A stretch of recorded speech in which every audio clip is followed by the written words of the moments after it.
Hello again, Dr. Yasmine Ali here. And today on the Positive Vibes podcast, I'm delighted to be speaking with Janice Love, also known as Dr. Janice, because she has her doctorate in Christian counseling from Andersonville Theological Seminary, from which she graduated magna cum laude. She also has a Master of Science in Biological Psychology from the University of Oklahoma. And she is the founder of Pearls Perfected Institute, which I'll link to in the show notes and which she will be telling us more about.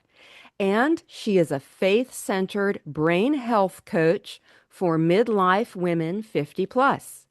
As she says, graceful aging starts in the mind. And she works at the intersection of, in her words, where brain health meets faith and real life. Now, I had the good fortune to connect with Dr. Janice when she reached out to me a couple of years ago to appear on one of the first episodes of her YouTube show, Asking for a Sister Friend. We had a really good time talking about positive vibes, and I will link to that in the show notes. Now, I know you're looking forward to hearing more from Dr. Janice, as am I, so let's get to it. So, Janice, welcome to Positive Vibes. Thank you, Dr. Ali. It is such a pleasure to have a chance to talk with you again. So, Janice, my listeners know that I love to talk to people about how they get to the point that they are at in their lives at the time of our discussion, how their careers take the trajectories that they do. And I want to get to that with you. But first, if you could give us some background on what it is you are doing now, because I know you stay really busy and you're doing a lot. So, tell us what it is you're doing. So, I recently rebranded as a face centered brain health coach. And some people might wonder what that is. And it's especially for midlife women. But when I look at my own life, I have had a recent significant birthday. Me too. Retired. Yeah, I am retired from the corporate America. Hmm. And there's lots of things that I am experiencing that I'm sure other women are experiencing too, whether that's brain fog or maybe that's making sure our bodies are healthy, sleep challenges, all kinds of things.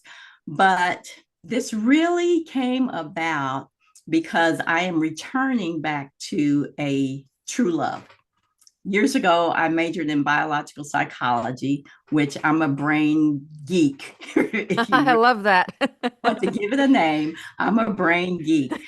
And so I have finally returned to that, and I'm doing it from a faith centered perspective because, again, a renewed mind changes everything, first of all. And there's no way we can talk about the brain that God created if we don't include Him some type of way. So I am a face centered brain health coach for women, working one on one with women, but really educating women on how they can age gracefully. Yeah. And that's so important to everyone.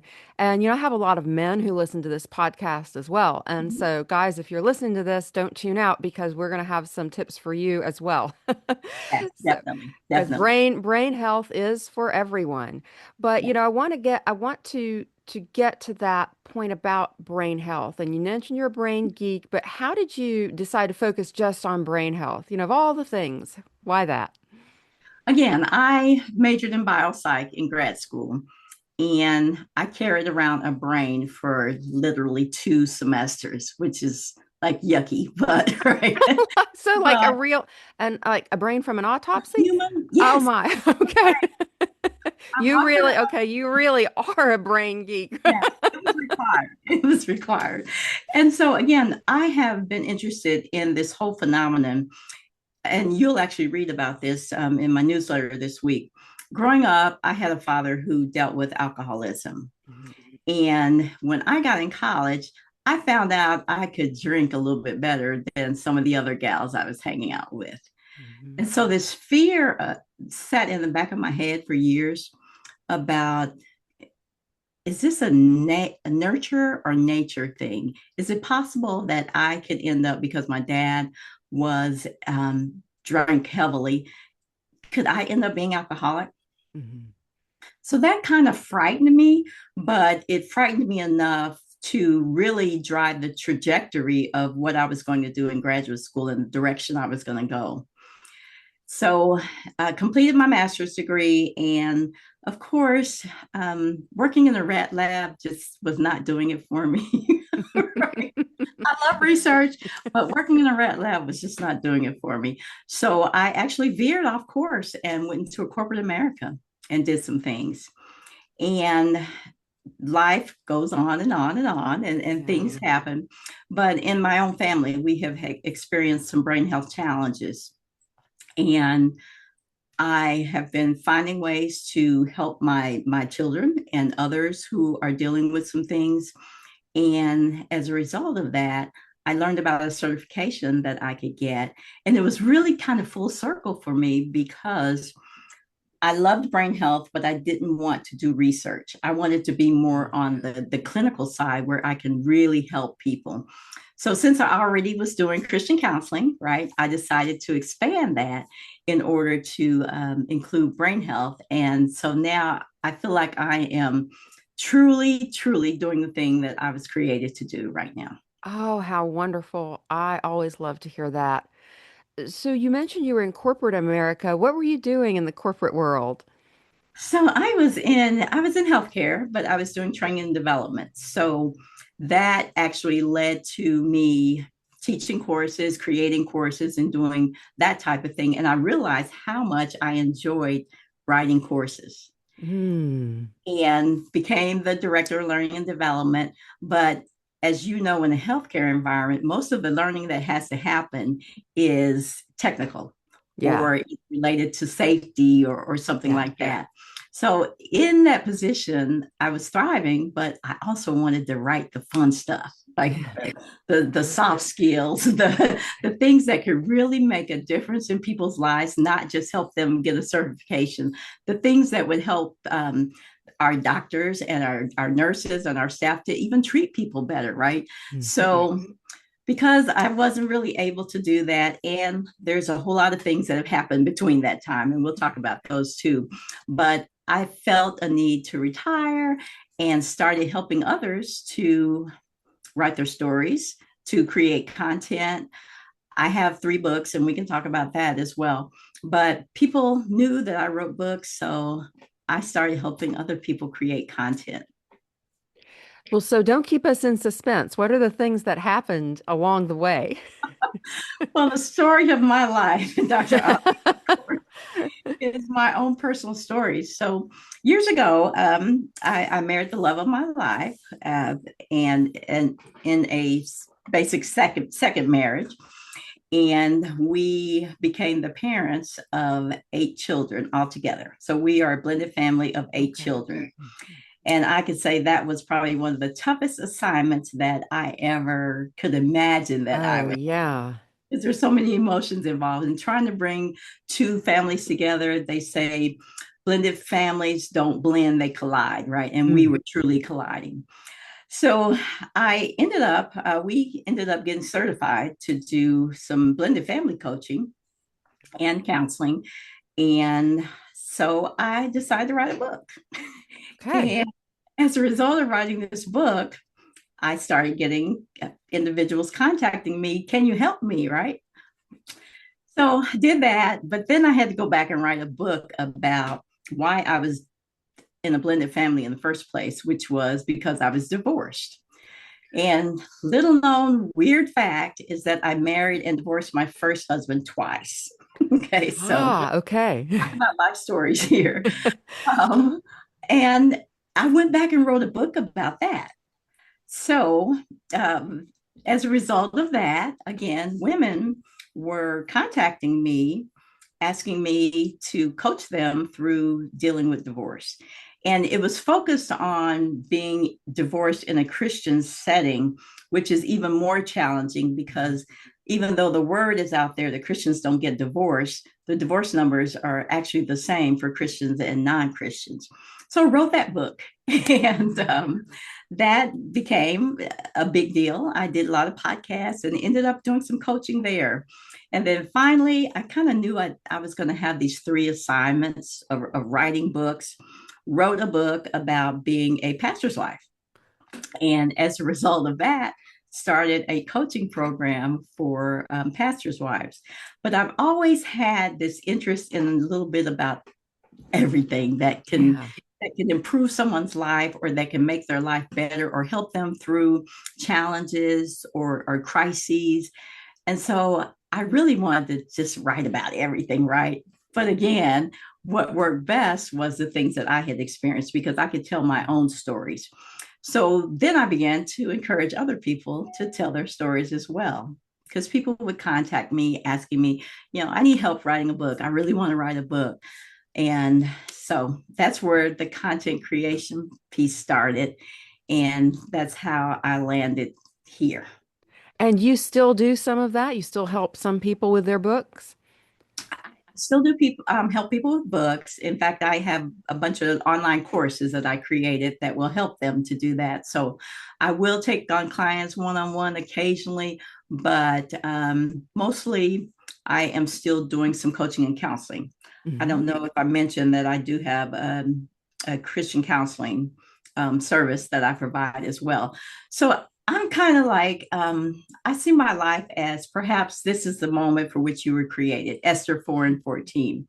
Even though I've shifted several times into the direct audience that I'm serving, it always relates to something that I have experienced myself, Hmm. that God has given me that gift to be able not only to share my story, but share it in such a way that can be helpful to someone else.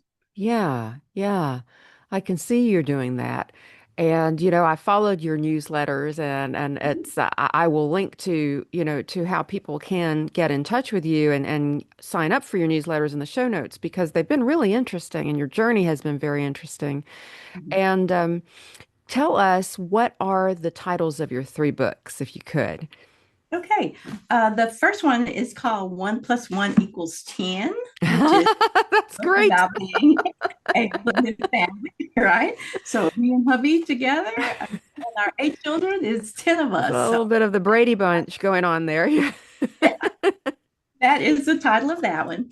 And then the second one is called Divorced and Still Highly Favored. And really the message that I wanted to get across in that book is that just because you've experienced divorce does not mean that God cannot use you or that God is mad at you.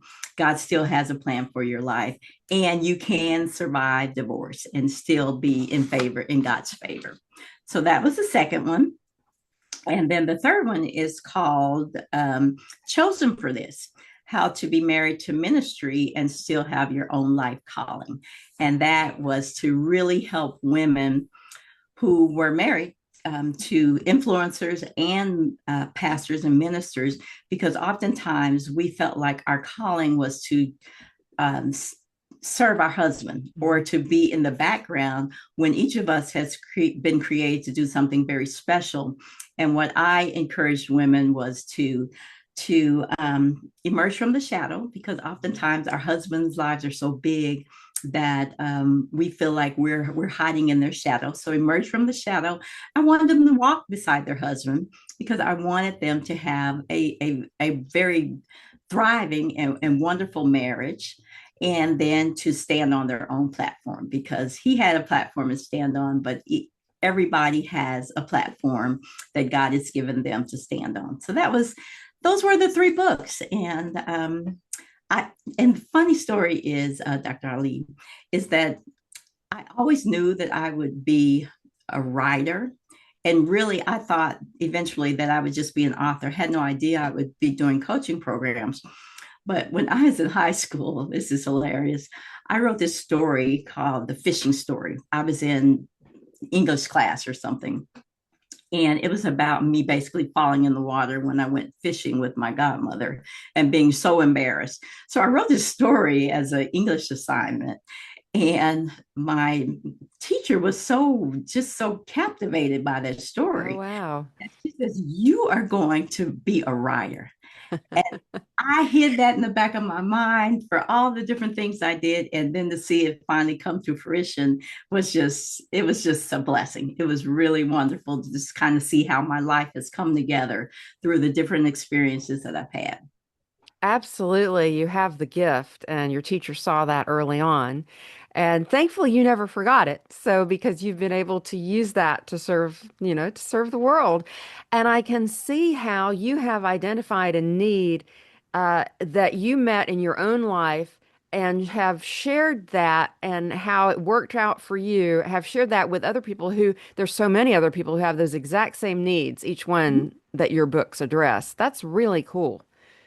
Yeah, and I each time I shifted, I kind of had this feeling of sadness that I was leaving an audience, but I never left any of those audiences because I still serve women who are new stepmoms. I still serve women who are divorced, and of course, I still serve women who are ministers' wives. But I have to do a huge mind shift because the advertising is different, right? Yes, So yes. pretty much all of the work I do for those things that I have written books about, they usually come from referrals or from someone who has read one of my books. So that was the hard piece because I felt like I was leaving them, but I haven't left any of those audiences. I'm kind of, again, like for such a time as this.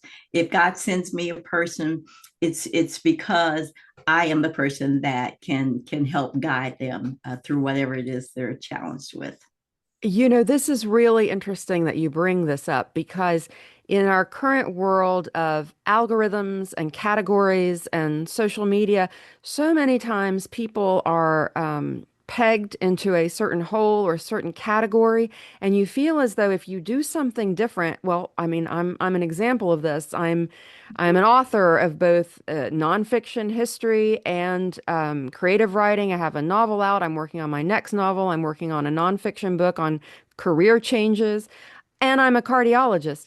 And each time you do something different, people, or not, what I find is that your audience follows you, that your audience sort of gets it because you are a single person. But it's very hard to get on social media or to a publisher or to anyone who is sort of the gatekeeper to understand what it is you do. And so you feel like you're leaving something behind when you do something new, and yet you really aren't. It's you can be this one cohesive person, this single person with multiple gifts that you share with the world, and you don't have to be like just the brain health coach or just the pastor's wife or just yeah, I mean, I don't know why we got into this segmented or how we got into this very segmented idea of how people should be. But, people are, I have a holistic approach, perspective on that, that people have a lot of parts to them. Mhm. And, we shouldn't expect, the heart doctor, for instance, to only, take people's blood pressures. There's a lot more, there's a lot more to that person than that. Exactly. I think over the years, especially from a social media perspective, the marketing arena has forced people to check one box only, right? Hmm. So if you're building something, they want you to check one box, even on a Facebook page, right? They want you Hmm. to check a box as to what you're doing. But I'm so glad that I have all those things because I think I would get bored actually. Yes, yes, I didn't absolutely. switch it up sometimes. I want my life to be where it is, wherever I am at that phase. I feel like the things that I perhaps either are challenged with, or even some of the wonderful blessings that I have experienced at those time periods, I feel like those will always be useful to people, Yes, especially yes. those who connect with you, because people connect with you from a standpoint of who you are and Hmm. what you've experienced. It's not always about the degrees Hmm. and all the letters that are listed behind our names. It's about the experiences that you're vulnerable enough to even talk about, Right. or you invest what you need to do to grow and learn more in that area so you can help other people. So yeah, more power to you. The more things you have, I think it's beautiful. I think it's beautiful. That's why one of the reasons why I contacted you, because you had all these things going on that I really could connect with, because you understood the biological side and then you had that whole emotional side with your book. So yeah. Yes, we are of the same mind. I'm glad we connected. And so let's get to what you're doing now with Pearls Perfected Institute. First of all, tell me about that. How did you get the name for that? And what do you do with Pearls Perfected Institute? So the whole title came from the fact that, number one, I love pearls, right? But Ah, if you've ever heard the pearl story, it just really talks about the fact that a pearl in itself is created when the irritants get into the shell, mm, right? And the more irritants and the more that stuff gets in there and irritates what's on the inside, then the more beautiful the pearl is. yeah. And so when God created us, He created us exactly um, for something that it is that He wanted us to do. And we're already perfect, right? As to how God made us, not perfect in that we do everything right or that we make no mistakes or whatever. But all we need to do is understand who it is that God created us to be. And when we're able to do that, we become perfected, right? Mhm. And again, some of that comes through trials and tribulations of life, challenges, that those irritants that get inside of us that help us eventually again to bloom to be that person that he wants us to be and to complete our assignment. So again, it started with pearls, I guess, because I just love pearls, right? And then as I began to learn more about the creation of pearls, and then really meditate on what it was that I was really going to be doing, everything fits under this umbrella. Yeah. Yeah. So as I began to desire to be a teacher, which I was doing that in my professional career, as well as I'm a Sunday school teacher and I'm a Yeah. teacher at heart, and needed a place where I could begin to create courses, to be able to also host my coaching programs. I searched around for a school like environment. Hmm. So from that launch, Pearls Perfected Institute, again, which is where Okay. I host most of my courses, my online coaching programs, and I have created it in such a way that my goal is to make it available to individuals who perhaps could not publish in traditional settings, Yes. Hmm. or who could not teach courses in you know biblical institutes, or even mainstream schools. Hmm. It was a place where they could actually load their, well, I would do most of the work because again, technology can be a beast, but provide a place where people could offer courses and coaching programs, anything electronic, including ebooks, without having to go through the headaches of technology, as well as the headaches of trying to get into mainstream America like Amazon and those kinds of places. So that's how Pearls Perfection Institute has grown over the years, from not just being my stuff, but individuals who are now instructors, or who also are creators as well. That is really neat. Wow. So you really do have all these different points of all these different things you're offering. I love it. So let's go to your brain health coaching, which you're doing now. And you said you're doing one-on-one coaching, but you also do newsletters and you've got a boot camp coming up. And tell us all about it. So again, I'm really just launching in this area, right? So Mhm. it is very organic right now. So I have been really just wanting to start sharing some of the things that I've learned.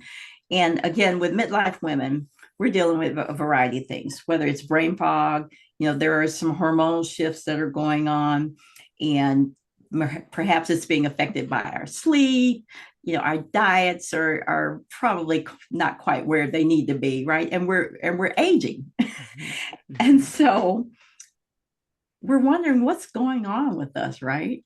and from a Christian woman perspective, I know I have a journal full of prayers like, Lord, I'm dealing with this. Mhm. And it might be a physical problem, or I realize I'm not getting enough sleep, or I'm tired. And I'm praying about these things and then feeling guilty that I'm expecting God to make all the changes and I'm not willing to do them myself. Hmm. Hmm. So so again, I'm starting right now mostly with the newsletter, which is educating women about what's going on in our brains and bodies. Yeah. And It's not I want to bring up something you said in one of your most recent newsletters. okay. Because in yoga there's a practice called constructive rest. Mhm. And I had a prior episode on this podcast with Dr. Natalie Nixon. She's the author of Move, Think, Rest, and she's known as the creativity whisperer to the C-suite. And for listeners, if you missed that episode, I'll link to it in our show notes today. But one of the things we talked about was this idea of constructive rest, then the difference between, using your rest and relaxation time in a constructive way rather than just idling away the time, usually on a screen.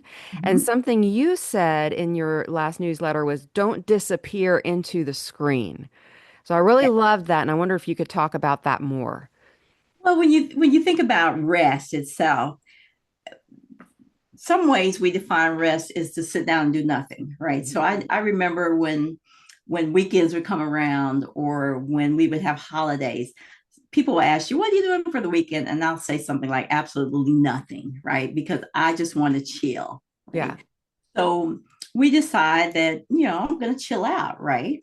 But the way we've been chilling out is actually creating more problems for us than it is Yeah. doing good for us. So we either land in front of a screen watching TV, binge watching movies, or just sitting there with it on, and then all these things are going in our heads, right? Yeah, or we sit down and the first thing we do is grab our phones. Yes. Yes. And you might be looking at one thing. I'm famous for going to one thing, and before I know it, an hour and a half later, here I Mm. am still wasting time on my screen, right? Down the rabbit hole. Hmm. Yes, down a rabbit hole, even delaying going to bed because I'm Hmm. one of those people that I have to have my screen shut off for at least an hour and a half before I can really get good sleep. Yeah. So quit confusing chilling out with vegging out on screens, right? Mm. Because it's Mm. actually creating more problems and you're not resting if you're sitting there looking at a screen. Right. And this is something I've talked about with other friends who are religious, as you are, and there is in every major world religion the idea of the day of rest, a day of Mhm. rest. Mhm. So maybe you could talk about that. What does a real day of rest look like, especially in our go, go, go society? Okay. So a day of rest is not, of course, sleeping the whole day. Right? A day of rest, and I'll define what it is for me. A day of rest is where I am not going to allow other individuals to control my day. Like my phone's not going to be, I'm not going to carry my phone to every room. I am going to put it on do not disturb, right? I am going to not, I might not touch a screen. I won't turn the television on. I will do something I enjoy doing, whether that's taking a walk, maybe it's reading a famous novel like one of the ones you've written, right?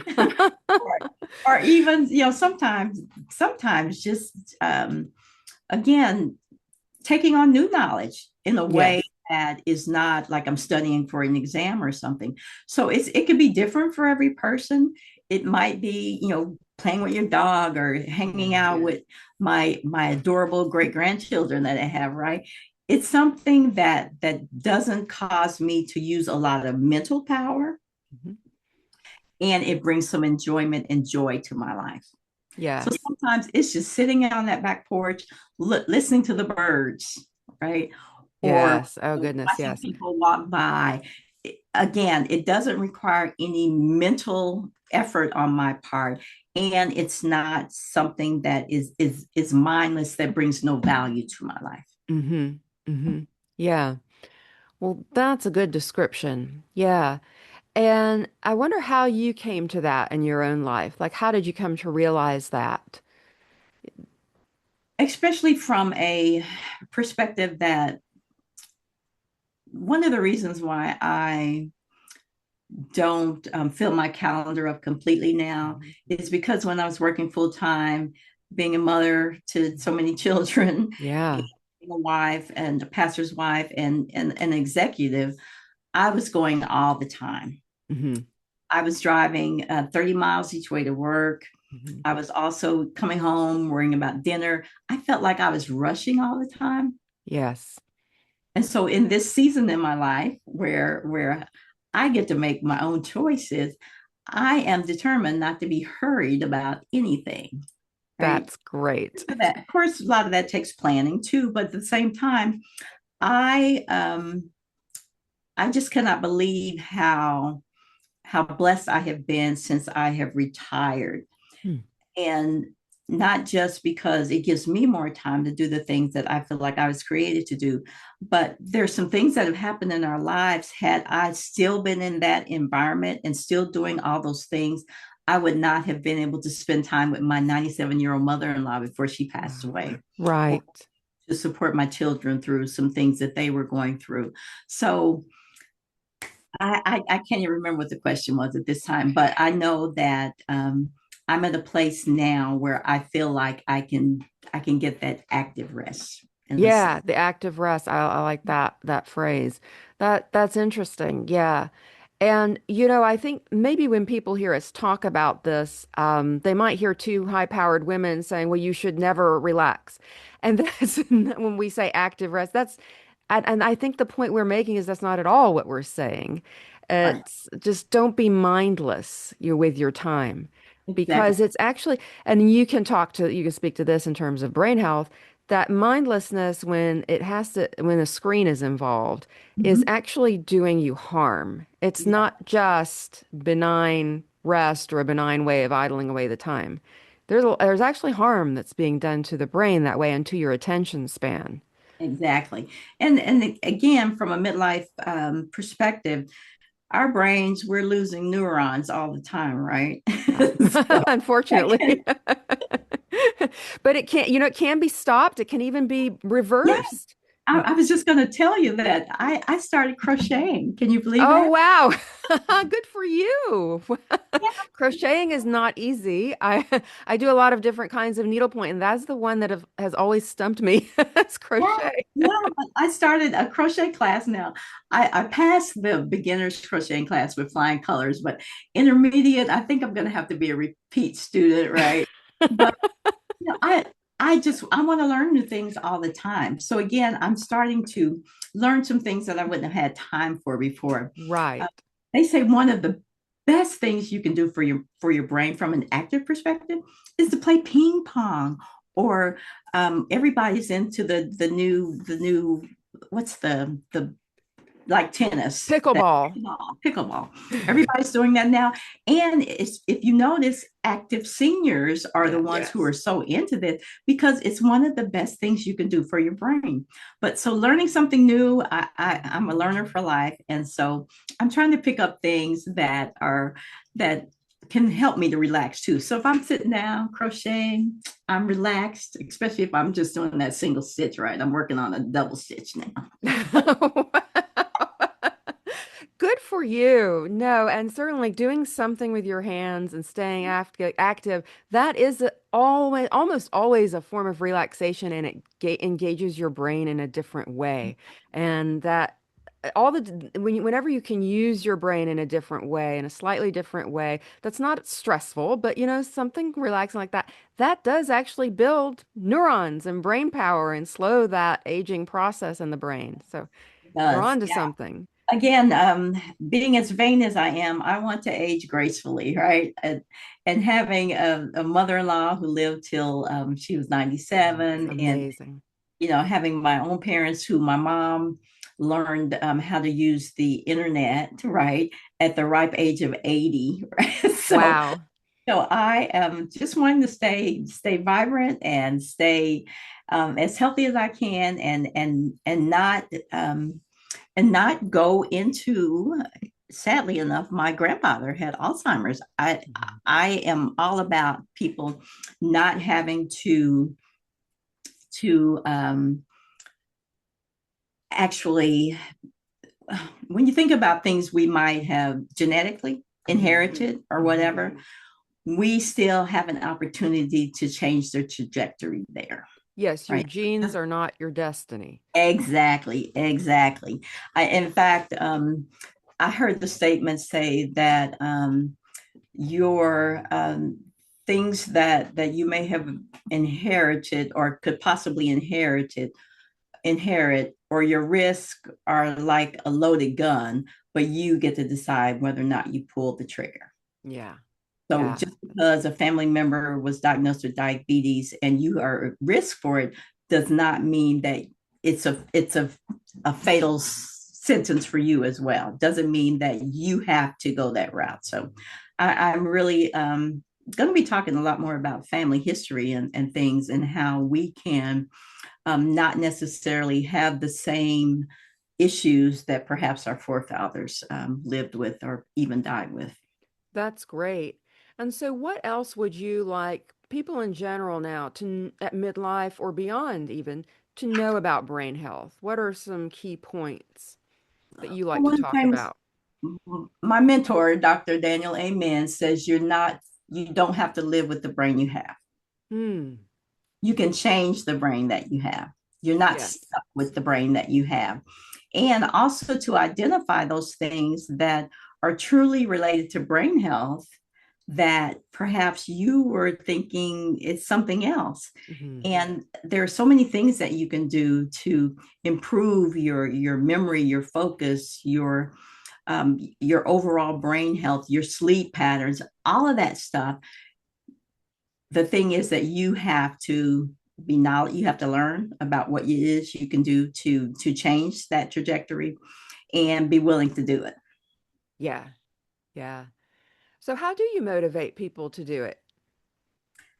Well, I first figure out what is the biggest challenge that they're having. And for a lot of women, it is sleep. Yes. Hmm. It is sleep. I'm tired all the time, or I'm taking sleeping pills, or um, I'm just, falling asleep in the middle of the day, grouchy, those kinds of things. And memory is a big thing too. So when I put the symptoms out there in such a way that helps you to see yourself, then once you see it, you're like, I want to change that. And so Yeah. that's often how I get most of my clients, is they say, you know what you were talking about last week, especially when I talk about the plastics that are in our bodies or Hmm. whatever, they were Yes. like, oh my God, I'm eating plastic all the time. And I didn't realize that could change things for me. That could make my brain not function as well. So I'm just putting the information out there and hoping women will listen, and again, desire to make that change, because you can change the brain that you have. Oh, that's great. I like that saying a lot. You can change the brain that you have. And I'm always saying you can change your mindset. Oh That's yeah. what positive vibes is all about, is keeping a Yes. positive mind. You can do that. It's in Yes. your power. Yeah. And so one of my other taglines is, because a renewed mind changes everything. And I Yes. even mentioned that I am actually, part of this whole brain health thing is I am rebranding myself with the title of In Her Right Mind. Yes, I noticed that in her right mind. Mhm. Yes, yes, because there's a whole biblical stories out there about an individual being clothed and in their right mind. And if I'm not going to get into the Bible stories and everything, but I want women to get back in their right minds, Mhm. especially from a standpoint of earlier life. We didn't struggle with certain things, right? Brain related kinds of things. And so I want them to get back to there, especially again as relates to their own memory focus, and again, behavioral things that they can change in order to have the brain that they want and, you know, age gracefully. Yeah. Yeah. So you have a boot camp coming up. I think it's called In Her Right Mind, Midlife Memory and Focus Reset.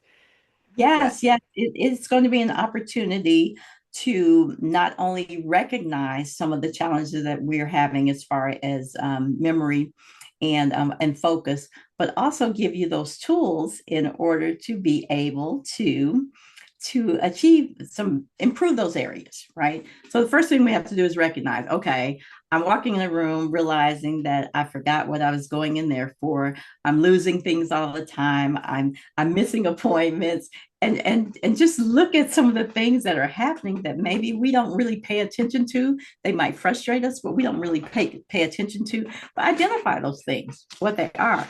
So in that boot camp, it's going to be 14 days, right? You're Okay. going to have an assessment. You're going to be rating yourself. There's going to be a topic for every day. There'll be a video, and you'll have a key takeaway from that. And then you'll have an action step. What is going on in this area for me? And how can I change it? You'll be able to look at things from the amount of sleep you're getting, the amount of water you're taking in, your stress level, your focus, your movement. And if you have any brain wins, right, you're going to be recording all this stuff. So by going through these 14 different topics that all relate to memory and focus, you'll be able to make the changes that you desire. And you'll see a real difference in so many areas in your life. Again, especially from a sleep and a memory and a focus and a stress perspective as well. That's great. And this is all online, I'm assuming. Yes, it's going to be online. So I am going to be pretty soon launching a place where individuals can sign up and they will get registered into Pearls Perfected Institute, and then they will get a lesson every day. Okay. We will also have opportunities for us to come together and ask me any question that you want, and to also just connect with someone else. You might meet a friend in this group. So that part's optional, but you would get a lesson basically every day, and you will have a workbook where you can track all that information. Oh, that's great. And so people will be able to find this at Pearls Perfected Institute, or is that where they can sign up for your newsletter too? Yeah. So when once it's loaded out there, you'll be able to go to pearlsperfectedinstitute.com. Mhm. Uh, if you go on there and just sign up either to stay in touch or whatever, Mhm. you'll be able to get on my mailing list and get that newsletter I try to send out every week, right? And then you'll know all about when the boot camp is going to start. It's going to be in June. I'm aiming for the first or second week in June, but you can also check my Facebook page, which is Pearls Perfected with Dr. Janice R. Love. And you can also follow me on Instagram. And I'm really, really active on LinkedIn. So if you are out on LinkedIn, you can find me at Dr. Janice R. Love. Okay, that's fantastic. And I will link to that in the show notes.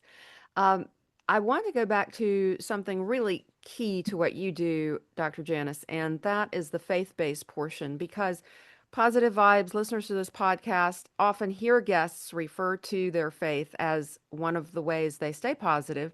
And in fact, it is one of the pillars of positive living. You know, study after study has shown that people who have a faith-based practice, a spiritual practice of some kind, live longer, Mhm. and those are good years that they live. And so I wonder if you could talk about, you know, what it means to be a faith-based counselor and what your faith has meant to you and how you put that into practice. Well, again, knowing what God has done for me in my own life, and having been raised in very traditional religious settings, we can lose sight of the real relationship that God wants to have with us. And there is nothing new under the sun that in a sense has not already happened in the Bible. If you look at many of the women who are I'm not going to say characters whose stories are told in the Bible, they experience the same things we do. And especially in the New Testament, women had an opportunity to really be not only equal to men, but also know that we hold a very special place in God's heart. So I have this theme that this quote I heard from somewhere. I can't even tell you where I heard, but it says, "Live in such a way that you make God famous." Huh. And I had so, not heard that one.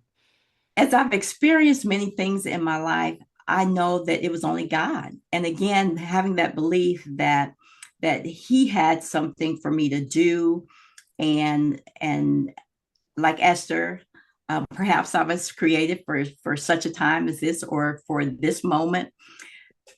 I know that I want other women to have that, right? So even as I'm talking with them about their emotions or their challenges, God created us to be thriving. He created us to have that mind that is healthy. He wanted us to have healthy bodies, and so I have to go to Scripture when I'm working with individuals because it's all there. I don't have to reinvent the wheel, right?